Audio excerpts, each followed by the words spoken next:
Hello दोस्तों, welcome back to my new video. आज का टाइटल है सफलता की ओर अपने लक्ष्यों की प्राप्ति के लिए संकल्पित रहें। एक समय की बात है, एक राजा था जिनका नाम राजवर्धन था। उनके राज्य में सुख शांति का माहौल था। राजा के नैतिक गुणों का प्रमुख कारण था कि प्रजा खुश रहती थी और राज्य का प्रशासन भी सुचारू रूप से चलता था।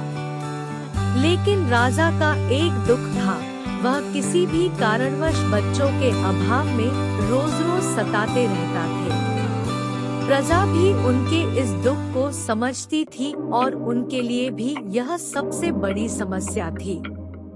वर्षों बीत गए लेकिन कोई बच्चा नहीं हुआ।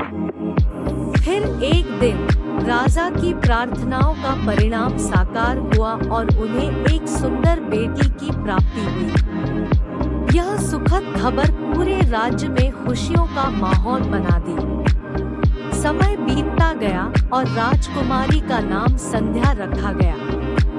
वह बहुत ही सुंदर और बुद्धिमान थी, लेकिन समय के साथ उसकी खुदगर्जी बढ़ गई।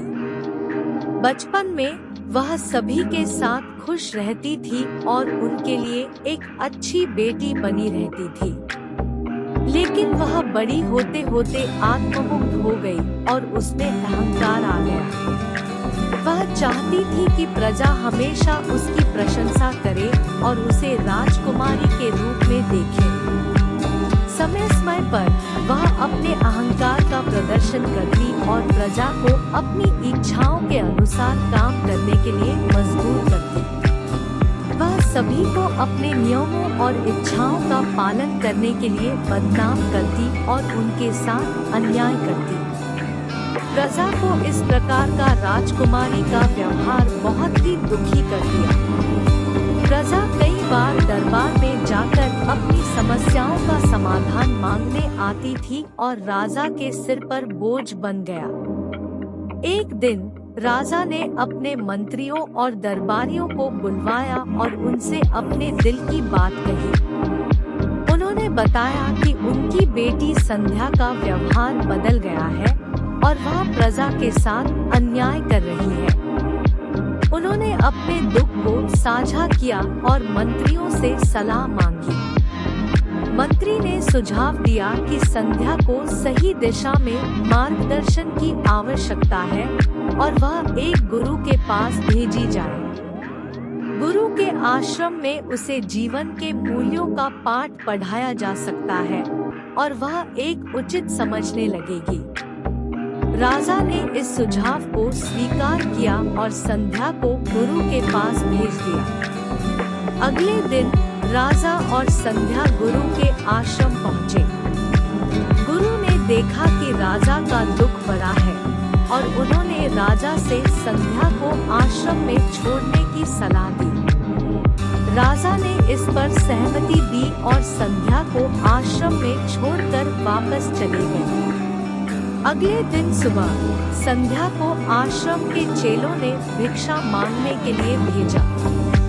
पहले दिन संध्या ने यह काम किया और खाने को ले आई, लेकिन इस परिस्थिति में उसका दिल अच्छा नहीं लगा। अगले दिन जब उसे फिर से भिक्षा मांगने भेजा गया तो संध्या ने यह फैसला किया कि वह अपने अहंकार को दूर करेगी और ईमानदारी से भिक्षा करेगी। वह फिर से खाने को लाई, लेकिन इस बार उसका मन शांत था।